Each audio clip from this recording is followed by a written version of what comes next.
Meus amigos, mais uma vez, Shabbat Shalom. Shabbat Shalom. Só um minutinho, ninguém vai ler a Torá como lia antes, não? Não. Ah, tá, não. Mas hoje o estudo vai ser... Mudou, foi? Queria agradecer primeiramente ao Eterno por essa oportunidade de estarmos aqui. Estar aqui na frente não é só uma mera oportunidade, mas um privilégio e também uma grande responsabilidade. Só o Eterno sabe como é que estamos aqui, porque trazer esse peso não é um peso ruim, não estou querendo dizer isso, mas é o peso de responsabilidade muito grande estar aqui para poder trazer um pouquinho daquilo que nós estudamos aí durante a semana e, se o Eterno assim permitir, trazer um pouquinho de luz a esse mundo. A gente sabe que é um mundo que está bastante tenebroso aí, mas sabemos que onde há luz, a escuridão ela se afasta. Então, esse é o meu intuito, esse é o meu objetivo. Espero que eu consiga me expressar bem. Desde adiante, irmão, peço desculpas aí se porventura houver erros de português, eu demonstrar um pouquinho de nervosismo, porque realmente é uma responsabilidade muito grande. Hoje eu estou sentindo o peso do que carrega o Eduardo, do que carrega o Rodrigo, estando aqui todo o Shabbat trazendo esses ensinamentos que são tão valiosos para a nossa vida. Então eu espero corresponder, tá bom, a sabedoria desses nossos grandes irmãos aqui. E, como eu disse, para mim é um privilégio. E antes de começarmos esses nossos estudos, eu gostaria de dedicar o mérito desses estudos para que o Eterno continue protegendo os nossos irmãos e irmãs, né, judeus que estão lutando nessa guerra aí já há alguns anos. Sabemos que o mal está à porta e a todo momento tentam destruir os nossos irmãos, porém que o Eterno ele possa continuar protegendo, traga-os de volta os soldados para suas famílias, os reféns também de volta para suas famílias, aqueles que tiveram a sua vida ceifada, mas que ainda estão lá no cativeiro, que pelo menos o Eterno traga de volta aqui para que eles possam ter um sepultamento digno e que o Eterno continue com sua mão protetora, protegendo não só aqueles que estão dentro de Israel, mas também para aqueles que estão no exílio. O antissemitismo vem crescendo aí muito e que o mérito desse estudo possa ser em prol desses nossos irmãos e irmãs judeus que estão lutando esta guerra. Alguém gostaria de desejar fazer o mérito dessa aula para alguém, para cura? Alguém gostaria? Queria pedir cura para uma pessoa que está internada, o nome dela é Leia. Que o Eterno Deus traga a cura completa. De repente vai passar por uma cirurgia, não sabe que a Shem vai entrar uma grande providência na vida dela. Que assim seja. E é a cura e livramento para mim. Que assim seja. Que O Valdeci também. Valdeci. Ele não está bem. Que o Eterno também possa trazer cura completa aí para o nosso irmão Valdeci. Amém. Também é um outro professor que também que se disponibilizou está aqui de frente, né, nesse projeto aí. Mas que assim seja. Então nós vamos estar hoje estudando a Parashá Re'eh, que particularmente encontra-se no livro que eu gosto e gosto muito, que é o livro de Deuteronômio. Se você quer ver um livro, algo na Torá, que desmonta todo o questionamento da idolatria, Shabbat Shalom, esse livro é o livro de Devarim, que ele nos traz conselhos super ricos para a nossa vida e para o nosso cotidiano. Então, é um livro que eu gosto muito. E essa Parashá, então, é uma Parashá que também me encanta, a Parashá de Re'eh. E é muito interessante que ela é marcada por uma linguagem muito forte, né? Ou seja, veja, eis que coloco diante de vocês a bênção e a maldição. E Moshe ele fala nessa Parashá diretamente para o povo, preparando-os né, com conselhos práticos, espirituais e sociais, antes do povo entrar na terra prometida, na terra de Israel. Então, os assuntos que vamos estar aqui abordando, que são propostos por essa paraxá, não é um assunto só, são alguns assuntos, né, como por exemplo a bênção e a maldição, onde fala sobre o livre-arbítrio e a escolha entre o bem e o mal, a destruição da idolatria, que é o monoteísmo e a pureza espiritual, a centralização do culto, ou seja, um só lugar para o sacrifício e sobre o Beit HaMikdash, a proibição de seguir falsos profetas, a kashrut, as leis alimentares. Essa paraxá também ela aborda esse assunto, fala sobre dízimos e ajuda aos pobres, o ano sabático, né, a Shemitah, fala sobre o escravo hebreu e as 3 festas, né, que são as festas de Pesach, Shavuot e Sukkot. Porém, por mais que esteja direcionada essa paraxá ao povo de Israel, ela também, podemos assim dizer, que ecoa nas 7 leis de Noé. Nas 7 leis de Noé. Esse aqui é o meu desafio. O desafio de hoje é trazer os ensinamentos que foram destinados ao povo e também trazer esse eco, né, que ressoa para as 7 leis de Noé, que nós que somos filhos de Noé ou filhas de Noé estamos sujeitos e subordinados, né? Então esse é o meu desafio. Porém, como esse não é um estudo meu, é um nosso estudo, eu queria pedir a ajuda de vocês, a colaboração de cada um de vocês. Eu queria pedir se alguém poderia se voluntariar para poder estar lendo algumas partes dos textos que nós vamos estar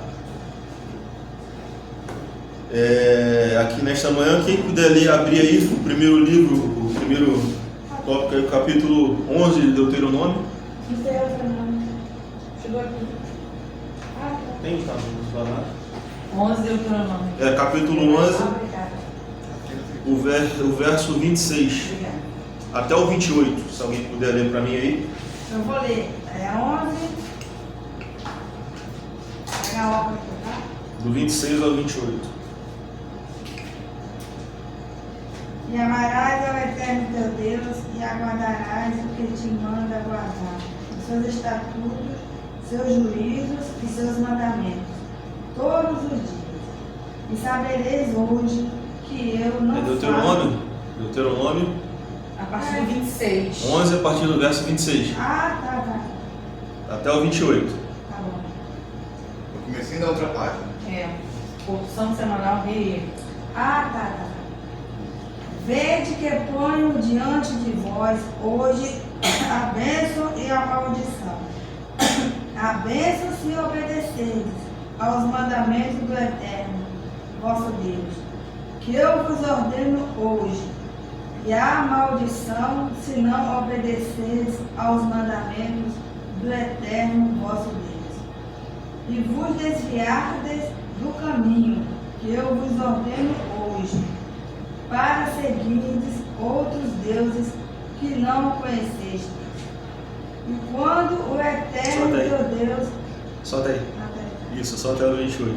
Então o povo ele é convocado a uma responsabilidade moral e espiritual, onde o relacionamento com Deus, o relacionamento com o Eterno, nada mais é que exige uma escolha ativa de consciência entre o bem e o mal. Ou seja, Moshe ele inicia essa paraxá colocando as mitzvot, né, os mandamentos, numa perspectiva de que a escolha em seguir, a escolha de você aceitar, né, na verdade, a Torá em sua totalidade, nada mais é do que você escolher entre o bem e o mal. Ou seja, se você escolher o bem, se você escolher a Torá em sua totalidade, você será abençoado pelo Eterno.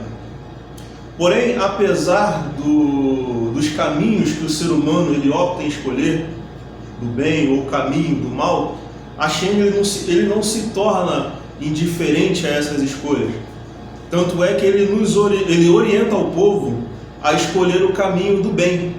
Ou seja, porque o Eterno assim ele quer abençoar, ele quer o bem do seu povo.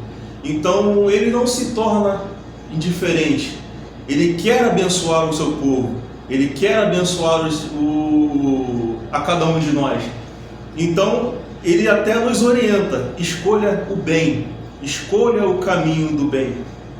E isso me faz lembrar, tenho certeza que todos aqui já ouviram essa história do Rabino Yehoshua Ben Hananiah, na qual ele estava caminhando em direção a uma cidade e ele se depara em uma trilha, e nessa trilha estava sentado, se depara com um jovem sentado numa encruzilhada, e nessa encruzilhada existia 2 caminhos, e ele pergunta a esse jovem qual caminho ele poderia utilizar para poder chegar até essa cidade.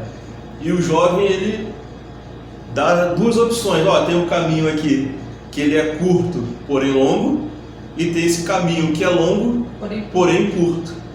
E o Rabino Yehoshua, ele opta pelo caminho curto, porém longo. E ao chegar no final desse caminho, ele se depara com um monte de obstáculos, né, que cercam, que batem de frente nesse percurso, na qual ele não conhecia, e o faz com que ele retorne para a encruzilhada e tome o outro caminho, ou seja, o caminho longo, porém curto. O que isso quer dizer? Que por mais que seja doloroso, sacrificante, a busca pela Torá, a busca pelo conhecimento, a busca o que os sábios nos ensinam, por mais longo e talvez doloroso seja esse percurso, é o percurso mais curto que nos leva até o Eterno.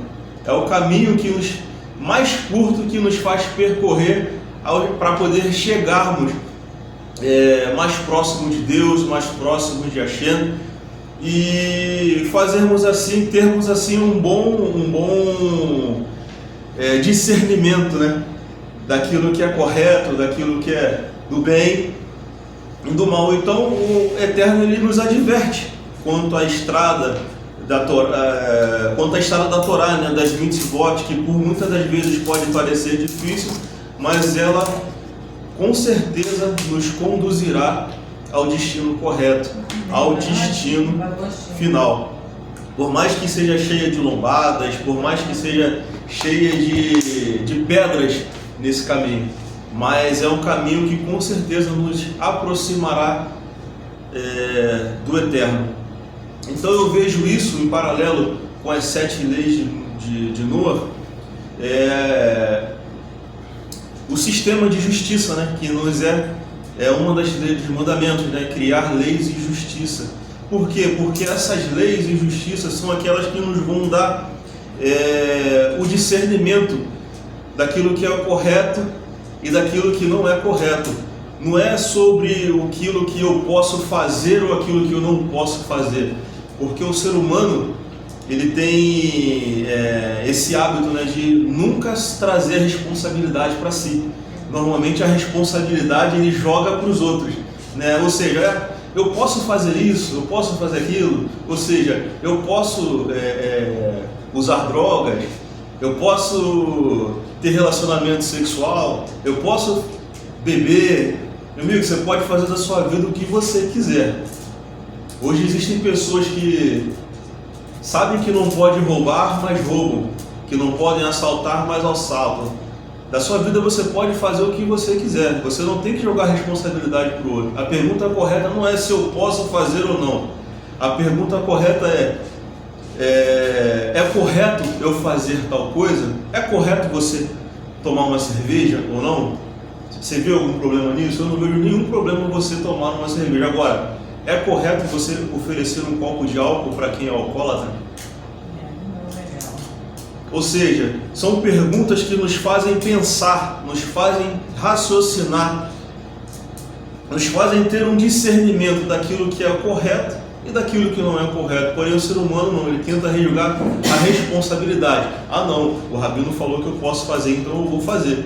Então, se eu fiz errado, não, a culpa não é minha. Eu fiz isso porque alguém me instruiu a fazer, o pastor disse que eu podia fazer, então eu fiz. Então não é errado. Não. Existe um discernimento que todos nós precisamos ter, que todos nós precisamos fazer. E eu vejo isso muito quando a gente para poder estudar as 7 leis de Noé, e principalmente quando a gente se depara, quando Moshe ele coloca diante do povo esse discernimento entre escolher fazer o bem e escolher fazer o mal.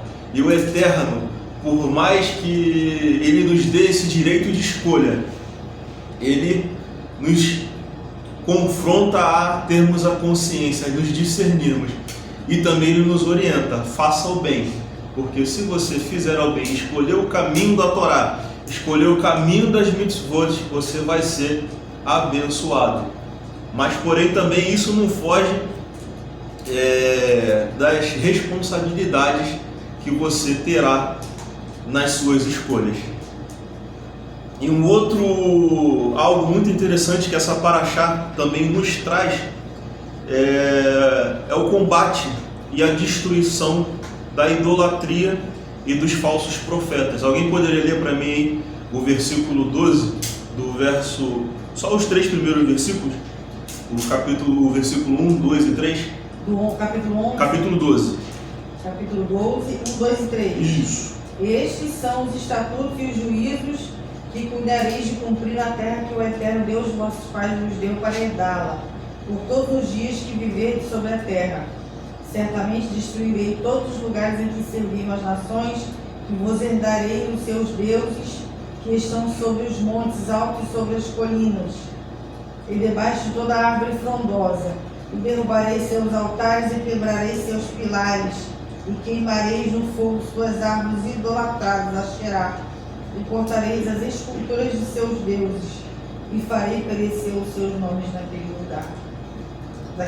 Então a gente pode ver nessa parte quão perigoso é a idolatria.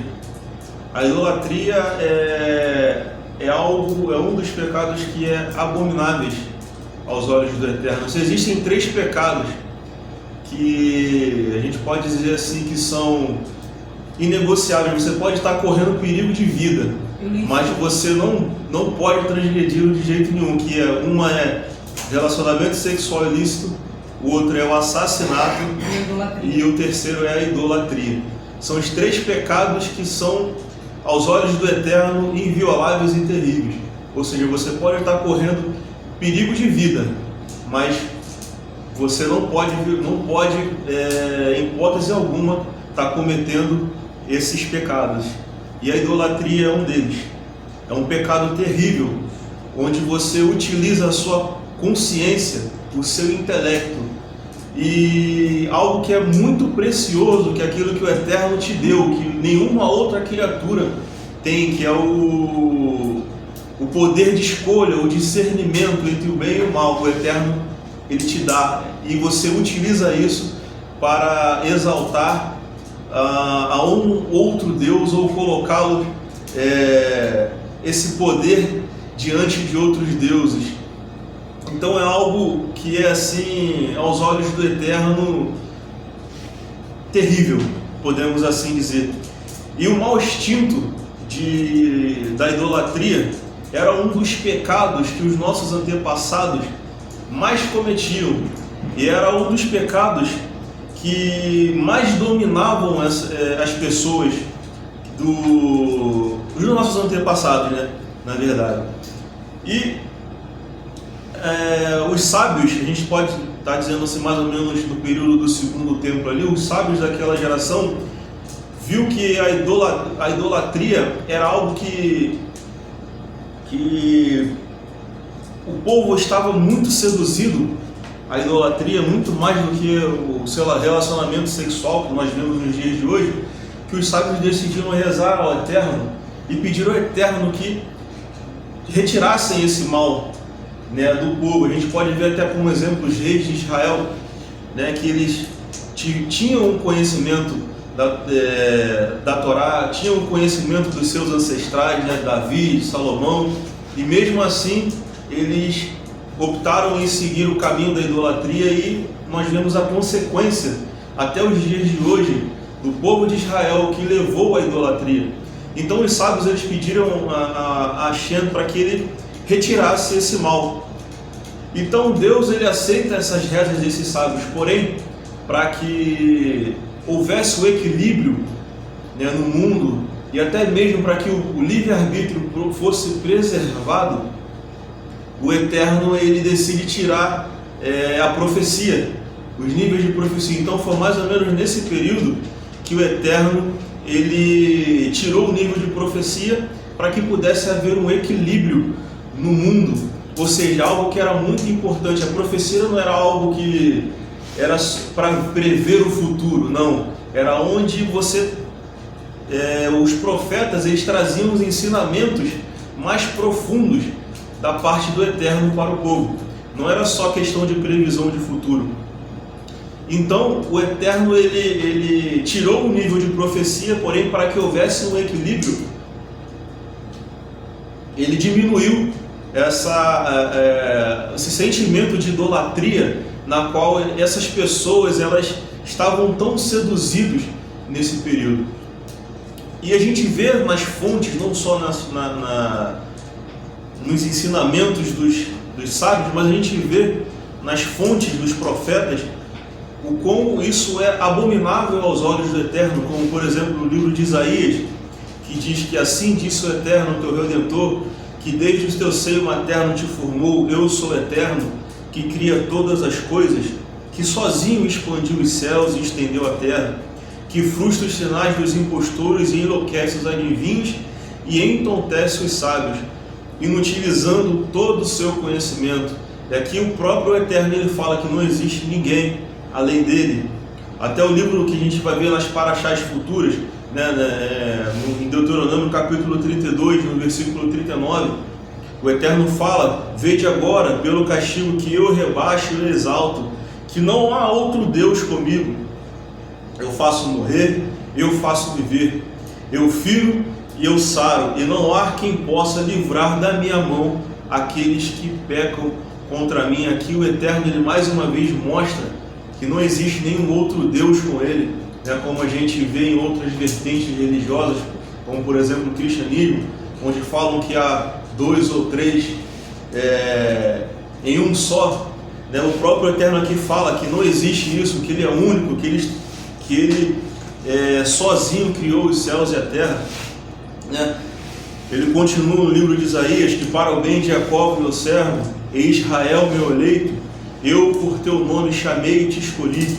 Embora não me tivesses conhecido, eu sou Eterno e nenhum outro existe. Não há Deus além de mim. Sim, eu te escolhi, ainda que não me conhecesses, para que todos do leste e do oeste soubessem que não há nada além de mim. Eu somente sou Eterno e nenhum outro existe. Eu formo a luz e crio a escuridão. Eu faço a paz e sou eu quem cria o mal. Eu sou Eterno que tudo faz. Ou seja, não existe aquele que é o pai da mentira, né? Coloca, como dizem, o diabo é o pai da mentira, ele é o criador, ele que domina, ele que faz o mal. Não, tudo vem do Eterno. O bem vem do Eterno, o mal vem do Eterno, a vida vem do Eterno e a morte vem dele. Tudo está sob o seu domínio e sob o seu controle. E infelizmente, né, a gente vê que por mais que esteja explícito, por mais que a gente veja que é o Eterno, ele próprio falando que não há ninguém com ele, que não há ninguém junto a ele, não, ainda existem pessoas que infelizmente estão cegas, que infelizmente o véu ainda estão nos seus olhos, por mais que o Eterno veja. Então a gente vê o quão prejudicial é a idolatria.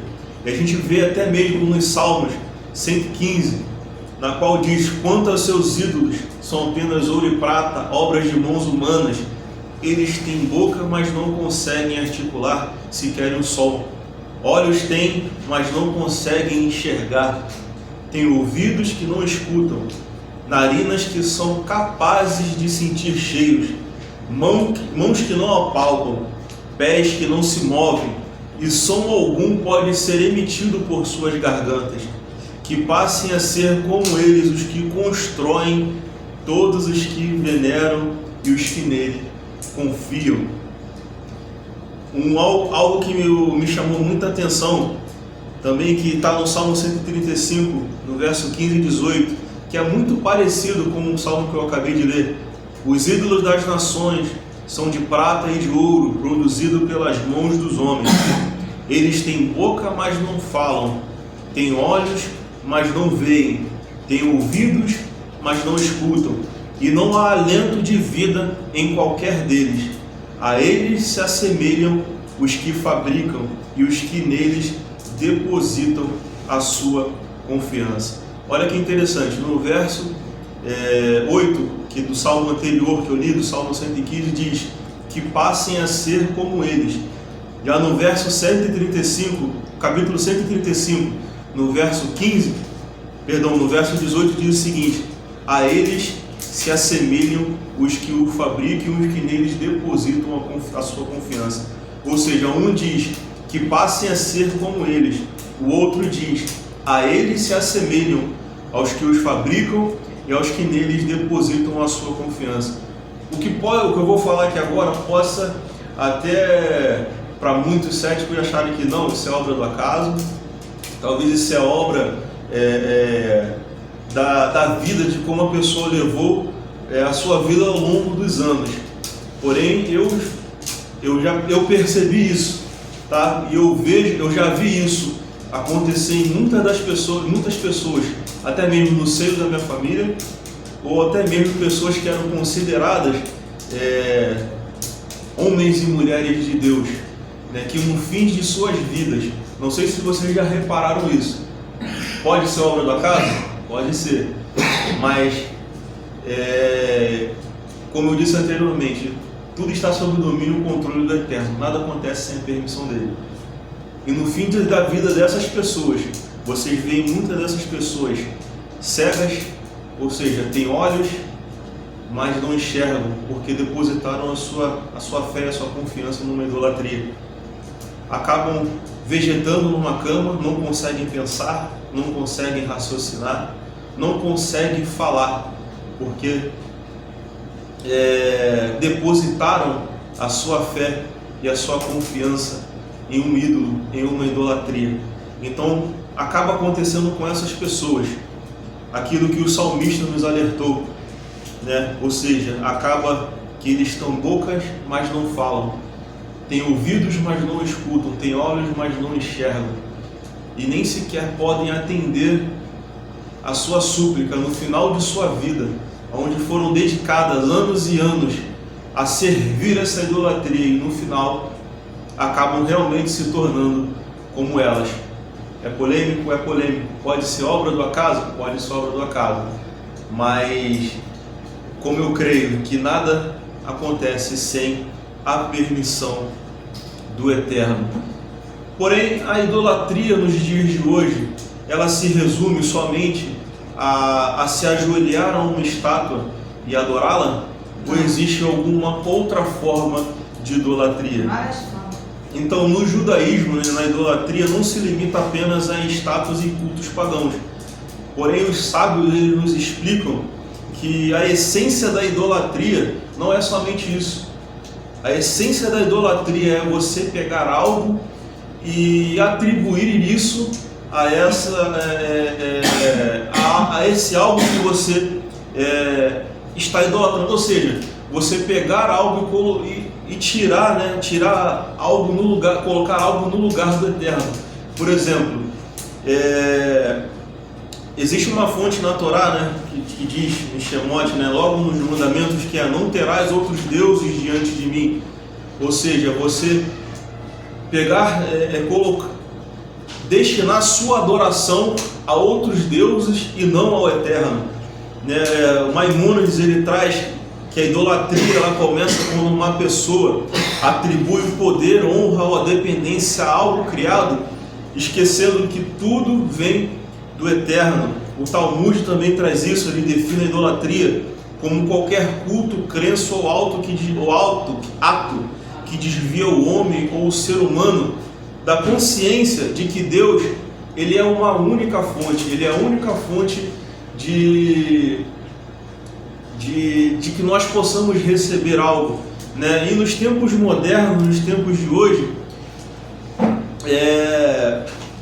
embora hoje não existam tanto pessoas que se ajoelham ou se curvam para uma estátua, existe uma forma de idolatria que ela se torna até mais sutil, até mesmo que adentra no nível psicológico, né? Como por exemplo, a pessoa que idolatra muito o dinheiro e o consumismo, né? Que a pessoa faz da riqueza o objetivo absoluto da vida dela, né? Sacrificando valores éticos, valores morais, valores espirituais, tudo isso em busca do dinheiro, né? O Pirkei Avot até fala, nos traz, né, que a inveja e o desejo, a busca por honra tiram o homem do mundo, né? O Rambam, ele fala que o apego excessivo aos bens materiais desvia do propósito da vida, né? E essa é uma das idolatrias modernas que nós temos no dia de hoje, né? O amor e o apego ao dinheiro, ou seja, transformar o dinheiro em Deus, né? O Eduardo falou agora há pouco aqui do Deus mercado, né?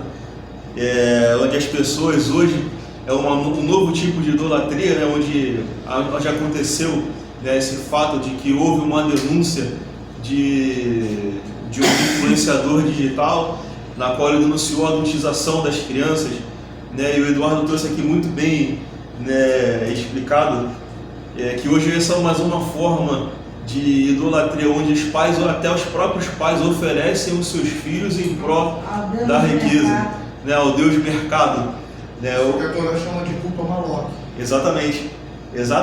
Fazendo essa analogia, era o que os pais faziam antigamente, né? Pegavam seus filhos e utilizavam como sacrifício ao Deus Moloque, né? E hoje em dia é o que está novamente, como disse Salomão, não há nada de novo que aconteça embaixo dos céus, tudo se repete. Só a roupa, né? Só a roupagem que muda, né? E uma outra forma de idolatria nos tempos modernos é o poder, a fama ou o ego, né? Quando o eu, a imagem social ou a vaidade pessoal são tratados como supremos. Ou seja, eu tenho o poder, sou eu que tenho a capacidade de fazer. E nós nos esquecemos que somos apenas meros mortais, que até mesmo o simples intelecto que nós temos, tudo isso vem do Criador, né? É o Eterno que te capacita, é o Eterno que te dá forças para sair todo dia, para trabalhar, para buscar o sustento, né?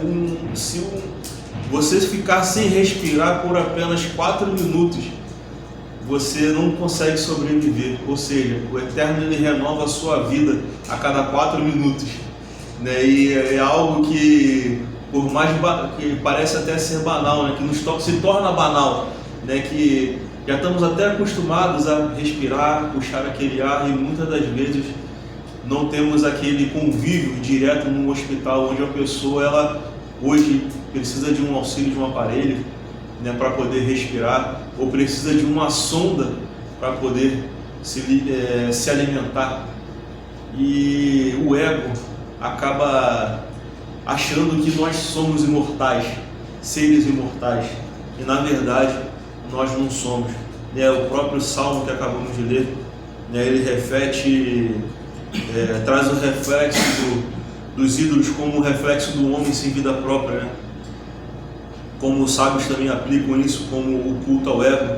O Talmud traz que todo arrogante é como se servisse a idolatria, né? Toda pessoa que é arrogante é como se ela tivesse servido a algum ídolo, ou seja, o culto à própria imagem, o narcisismo ou a fama a qualquer custo acaba sendo uma idolatria nos tempos modernos, né? A ciência, a tecnologia como um absoluto, né? Não existe nada que rege o universo a não ser os astros, nós viemos de algo que viemos de uma explosão, né? A teoria do Big Bang, que houve uma explosão, né? E daí se originou-se a vida, né? E que no decorrer dos anos, dos séculos, fomos evoluindo e assim chegamos ao que nós somos nos dias de hoje, né? Ou seja, acreditar na ciência, na tecnologia, que são fontes do sentido absoluto, esquecendo que são apenas ferramentas, também é uma forma de idolatria, né? O livro de Deuteronômio fala que o meu poder e a força das minhas mãos me trouxeram a riqueza. Isso é uma forma, um ato de idolatria. O Rav Kook foi um dos grandes pensadores contemporâneos que viveu na geração passada.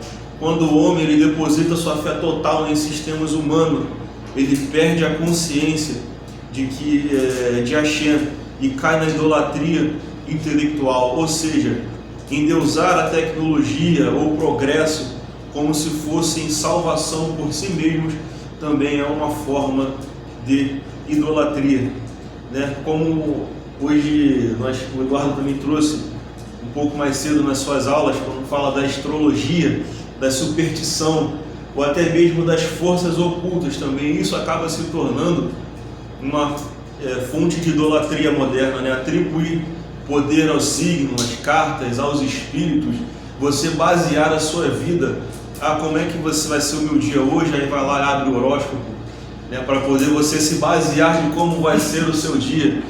Também isso acaba se tornando uma das formas de idolatria moderna, né? O Talmud ele fala que o povo de Israel ele não está sujeito, né, ao mazal ou à sorte, aos atos, pois a sua sorte depende do Eterno. Eu vou até um pouco mais além, né? Não somente o povo de Israel, mas aqueles que depositam a sua confiança e a sua força no Eterno também estão acima dessas forças, porque o Eterno ele passa a conduzir a sua vida e a conduzir a tudo que acontece ao seu redor, e acaba que a gente acaba enxergando os problemas da nossa vida de um outro prisma, né? De um outro formato, não sendo como problemas ou adversidades, mas sim como testes que o Eterno acaba nos enviando para que nós possamos nos aprimorar e melhorar como ser humano. Então, também a astrologia, ou o horóscopo, o tarô, ou crer em algo que depositar a sua fé em algo que não é o Eterno, também é uma idolatria nos tempos modernos. A ideologia aos seres humanos, né? Hoje a gente está vivendo muito uma... como é que eu posso te dizer? Fugiu agora a palavra da minha mente. Uma polarização entre, de um lado a direita, do outro lado a esquerda. Um coloca um ser humano como mito, o outro coloca o outro ser humano como pai dos pobres, né? E acabam endeusando, colocando nessas pessoas algum tipo de esperança de que o país vai mudar, de que o Brasil vai mudar, ou de que a nação ou o mundo vai mudar, né? Depositando a sua fé em seres humanos. Hoje a gente vê que é costume fazer marcha da maconha, marcha para Jesus, marcha para LGBTQIA+, Super Saiyajin, Supremo Senhor Kaiô, não sei onde mais, daqui a pouco onde vai estar chegando isso. Então, ou seja, fazem marcha para tudo quanto é tipo de coisa, para colocar homem na cadeia, para tirar alguém da cadeia, se fazem marcha para tudo. Mas o que me entristece é que quando os nossos irmãos lá no sul passaram por aquele problema de enchente, né, onde ficaram debaixo d'água literalmente, ninguém fez manifestação para criticar o dinheiro que foi gasto num show pitoresco que teve aqui no mesmo período, que foi esse show da Madonna, um show imoral. Ninguém fez marcha criticando, né, que o dinheiro que foi gasto poderia ter sido um dinheiro que poderia ter sido utilizado para ajudar e salvar os nossos irmãos que estavam passando por esse tipo de problema. Ou seja, infelizmente, estão depositando a fé num ser humano, no homem, e perdendo e estando cego naquele que pode e que é o único que pode nos salvar, que é o Eterno. Esse também é um de idolatria moderna. E por último, o prazer, o hedonismo. O que é o hedonismo? A dedicação ao prazer como estilo de vida. Quando a pessoa ela coloca o prazer como seu objetivo máximo na vida, também acaba se tornando uma das idolatrias modernas. Ou seja, se esquece de que nós estamos aqui por um único objetivo e propósito. Nós temos um propósito de estarmos aqui. Deus nos enviou com um propósito, mas não, só se vive uma vez, então eu vou curtir a vida ao meu bel prazer. Então isso acaba também se tornando uma forma de idolatria nos dias de hoje. Então, ou seja, ao pegar o dinheiro, o ego, a ciência, a ideologia, o prazer e colocar essas coisas na frente de Deus e depositar as nossas forças e confiança nesses prazeres, acaba que se torna uma das idolatrias nos dias de hoje. E quanto aos falsos profetas, que essa paraxá ela nos traz, o que acontece com esses falsos profetas? O próprio livro de Deuteronômio, no capítulo 13, no verso 2 ao 5, diz: se um profeta ou sonhador se levantar no meio de ti e te der um sinal do céu, um milagre da terra, e realizar-se um sinal ou milagre de que te falou e te disser: vamos atrás de outros deuses que não conheceste, e sirvamo-los, e não obedecerás às palavras daquele profeta ou daquele sonhador, porque o Eterno vosso Deus vos está testando para saber se amais o Eterno vosso Deus com todo o vosso coração e com toda a vossa alma. Após o Eterno vosso Deus andareis, a eles temereis e seus mandamentos guardareis, e a sua voz ouvireis, a ele servireis e as suas qualidades adotareis. Então a paraxá ela nos traz aqui um alerta na qual se refere ao falso profeta. Não nos diz que não haverão profetas em outras nações ou que não haverão profetas falsos, mas nos alerta e nos traz características de como nós podemos identificar quem são esses falsos profetas.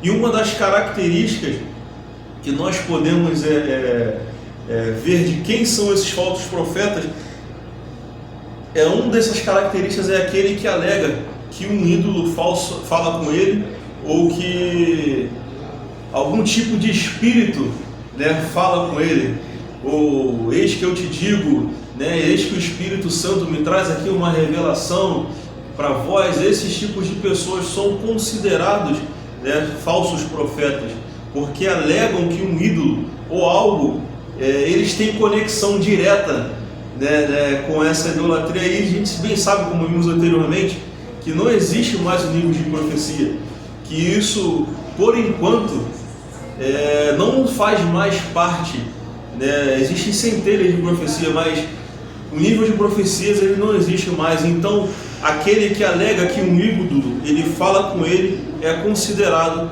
um falso profeta, um profeta que proclama que o Eterno ordenou deixar de cumprir alguma mitzvá para sempre. Esse também é considerado um falso profeta, como o próprio Paulo ele diz no livro de Romanos: porque o fim da lei é Cristo, e para a justiça de todo aquele que nele crê. Ou seja, que não há mais necessidade do cumprimento da lei, das mitzvot. É só você crer em uma figura, crer em Jesus, que você terá o seu pecado perdoado. Ou seja, não há mais necessidade do esforço, do autodesenvolvimento, de você procurar crescer e evoluir como ser humano, para que você possa honrar o Eterno, o nome do Eterno aqui na terra. Já não há mais essa necessidade. É só você crer num personagem que o seu pecado é perdoado. Então a Torá já nos orienta que um profeta que proclama que o Hashem deixou de cumprir, você não precisa mais cumprir nenhuma mitzvah, esse também é considerado um falso profeta. E trazendo em paralelo com as 7 leis de Noah, acaba caindo naquele mandamento da proibição do assassinato e do roubo. Por quê? Porque a Torá ela adverte que quem desvia o semelhante, o teu próximo, do mau caminho, ele acaba levando essa pessoa à morte. Ou seja, quem acaba levando essa pessoa a um caminho de idolatria, acaba matando essa pessoa e fazer com que ela acaba perdendo o seu mundo vindouro, né? A Torá ela enfatiza aí no livro de Êxodo, né? Onde fala: afastaste da palavra falsa e não condenes à morte o inocente e o justo, pois não justificarei ao mal. Ou seja, a Mishnah, né, também ela acaba trazendo, né, essa colocação, né, na qual ela diz que não desvie os outros do caminho da Torá, né, pois aquele que desvia o próximo, ele acaba levando essa pessoa à morte. O Talmud também ele afirma que qualquer pessoa que leva o outro semelhante a pecar tem responsabilidade equivalente à do transgressor, ou seja, enganar e desviar da fé ou corromper espiritualmente alguém é um pecado e também está levando essa pessoa à morte, né? E não só a Torá, o Talmud, como também os sábios, como o Rashi, também ele afirma isso. O Rambam, Maimônides, ele também afirma que aqueles que conduzem o seu próximo, o seu semelhante, ao caminho de idolatria ou desvia ele do caminho que não é o caminho correto da Torá, de servir ao Eterno, de servir ao único Deus, está levando e condenando essa pessoa à morte. E aí a gente vê muito isso nos líderes espirituais nos dias de hoje, onde elas desviam o povo do verdadeiro caminho e do verdadeiro Deus e acabam rejeitando as mitzvot e acabam rejeitando os ensinamentos do Eterno, fazendo assim, consequentemente, trazendo a morte dos nossos irmãos e trazendo a idolatria. Tem alguns outros tópicos, né, mas não vai dar tempo, já avançamos no nosso horário, mas só para finalizar aqui, só para dar uma pincelada, né, na centralização do culto e da pureza dos rituais, né, também que essa paraxá ela aborda esse assunto, né, na qual ela diz, na parte de Deuteronômio capítulo 4 até o verso 8: não procedereis de modo semelhantes para com o Eterno vosso Deus, porém ireis ao lugar que o Eterno vosso Deus escolherá dentre todas as vossas tribos, para lhe pôr o seu nome. Pelo lugar de sua morada perguntareis, e lá ireis, e levareis ali as vossas ofertas de elevação, vossos sacrifícios, vossos dízimos, e as vossas ofertas, primícias e vossas promessas, e os vossos votos, e as vossas ofertas voluntárias, os primogênitos de gado, de vosso rebanho, e ali comereis diante do Eterno vosso Deus, e vos alegrareis, vós e vossas casas, com tudo que possuís, pelo qual o Eterno vosso Deus vos abençoou. Então, quando todas as oferendas eram levadas a um só local, elas ajudavam o povo a enxergar ao Eterno como um ser único, como um, né? Por quê? Porque quando as pessoas elas iam até o Beit HaMikdash, elas viam um milagre revelado. Aconteciam alguns milagres dentro do templo, na qual fortaleciam ainda mais a fé do povo em um único Deus, em um só Deus. E que milagres eram esses que aconteciam no Beit HaMikdash? né? Por exemplo, quando os coanins eles iam queimar as sobras das carnes para a gordura e as oferendas no altar, levava-se às vezes muito tempo, às vezes 2, 3 dias, para se queimar essas ofertas. Então, naturalmente, o que era que deveria acontecer? Aparecer animais, moscas, ter maus cheiros.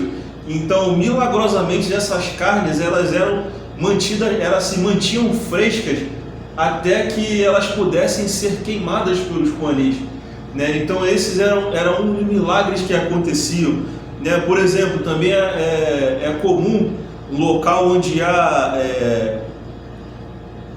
abate de animais, além do sangue, né?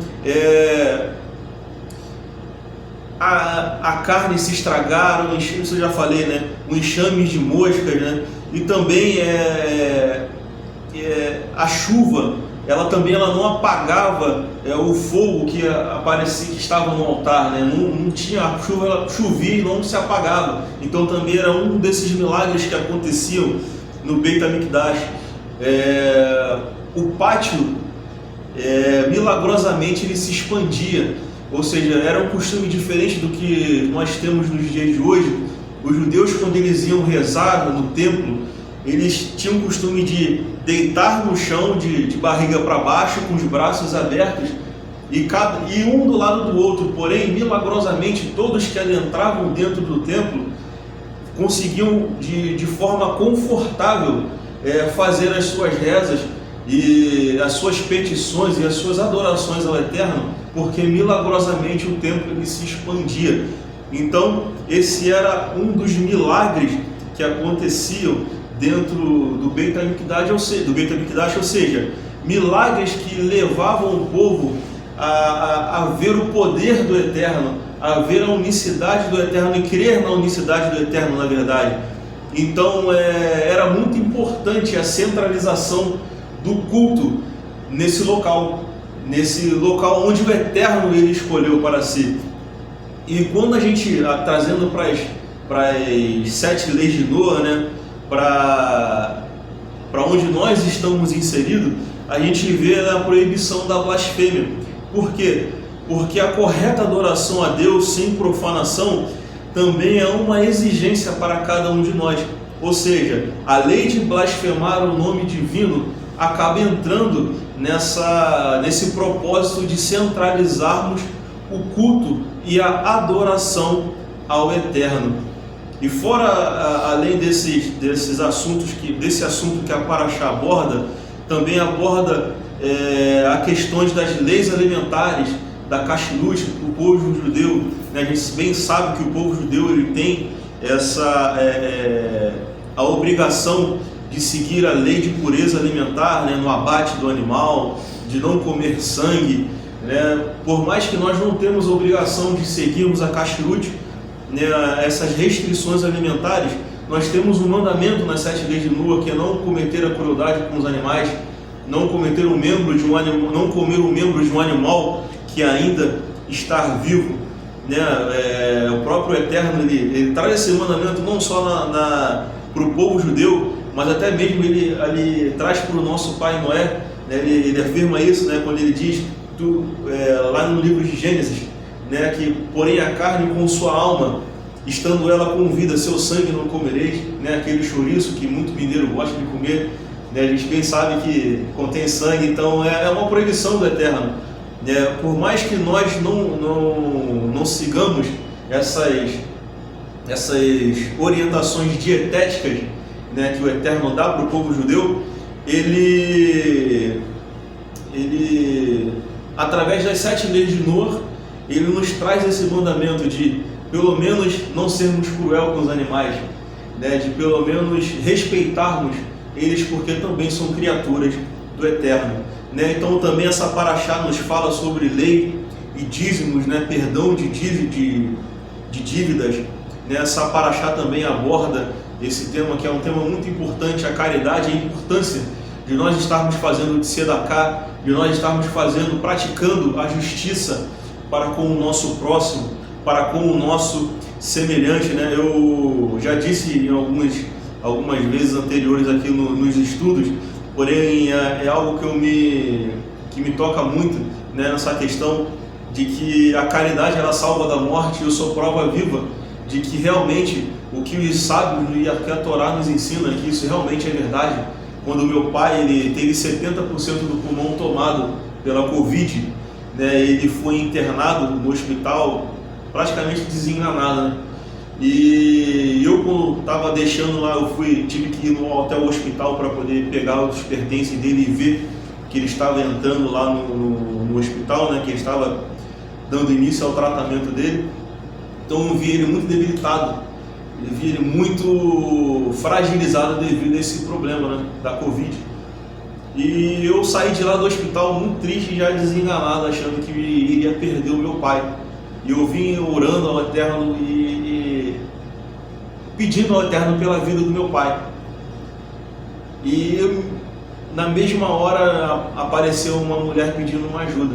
E aí eu lembrei que a Tzedakah, a caridade, ela salva da morte. Então eu fiz uma Tzedakah para aquela mulher e falei para ela: olha, você tem o poder de utilizar esse valor aqui para o bem ou para o mal. Não sei o que você vai fazer com esse dinheiro, mas utiliza ele para o bem. E segui o meu caminho, mas depois que eu fiz isso, parece que algo mudou dentro de mim. Aquela incerteza de que eu achava de que meu pai não estaria mais com vida, de que eu estaria perdendo meu pai, logo se transformou de que meu pai ele iria sair de lá. Me veio essa fé e a confiança no Eterno de que o meu pai ele iria sair dessa situação. E milagrosamente, em uma semana, ele com 70% do pulmão tomado, meu pai saiu do hospital. Maravilha. Ou seja, eu vi um milagre do que realmente a Tzedakah, ela salva da morte. A Tzedakah é aquela... Você pode ter certeza que é um investimento e que você nunca vai perder, jamais vai perder, que é quando você ajuda o seu semelhante e quando você ajuda o seu próximo. Você tem a certeza de que o Eterno ele vela e ele olha você. E ele, se não estiver enganado, essa é uma das únicas formas de qual nós podemos testar o Eterno, que são nas leis do dízimos e das ofertas, e também da Tzedakah, da caridade. Então é algo muito importante, né? E há fontes que nos diz explicitamente de que a Tzedakah ela salva o homem, o ser humano, da morte, né? E também essa paraxá ela nos aborda sobre as festas, né?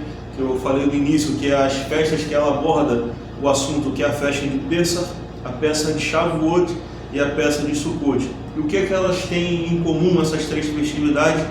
É que o povo elas tinham que se deslocar de sua casa até Jerusalém. Ou seja, eram festas que o povo deveriam ir até a Jerusalém, até o templo, oferecer sacrifícios e assim adorar ao Eterno. Então são três festas que têm esse lado em comum, e essa paraxá aborda nos textos na qual ela nos traz, né? E é o que nós costumamos muito fazer, né? Por mais que nós não tenhamos essa obrigação, porém é um privilégio e é uma alegria muito grande quando a nossa comunidade ela decide se reunir, mesmo nós não tendo essa obrigação, e mesmo assim estarmos ali juntos, comunhando e adorando ao Eterno, fazendo um memorial dessas festividades. Então é muito, muito gratificante e feliz quando a nossa comunidade toma essa iniciativa, né? E é muito, muito legal e gratificante. Então, para a gente terminar aqui, né, tendo esse estudo, né, com essas rápidas palavras, essa paraxá ela nos convida, né, a ter uma vida consciente, a ter uma vida de reflexão, que nós possamos nas nossas vidas não ser como aquelas pessoas que fogem da responsabilidade, de querer jogar a responsabilidade das coisas para os outros, né? Ou seja, se eu posso fazer isso, se eu posso fazer tal coisa, e sim perguntar se é correto fazer ou se é correto não fazer. Ou seja, termos discernimentos, buscarmos pensar e buscarmos tirar conclusões daquilo que é certo e daquilo que é errado. Como Moshe ele diz no início da paraxá: eis que coloco diante de você o bem e o mal, e cabe a nós escolhermos qual caminho que nós queremos trilhar, se é o caminho do bem ou se é o caminho do mal. Que nós possamos escolher o caminho do bem, porque é o caminho que o próprio Eterno ele nos orienta e Ele mesmo nos adverte que se escolhermos o caminho do bem, o caminho da Torá, o caminho das mitzvot, o caminho dos seus ensinamentos, nós seremos abençoados por eles. Amém. Então desejo a todos uma excelente semana e que Deus abençoe a vida de todos. Amém e amém. Que assim seja. Muito bom.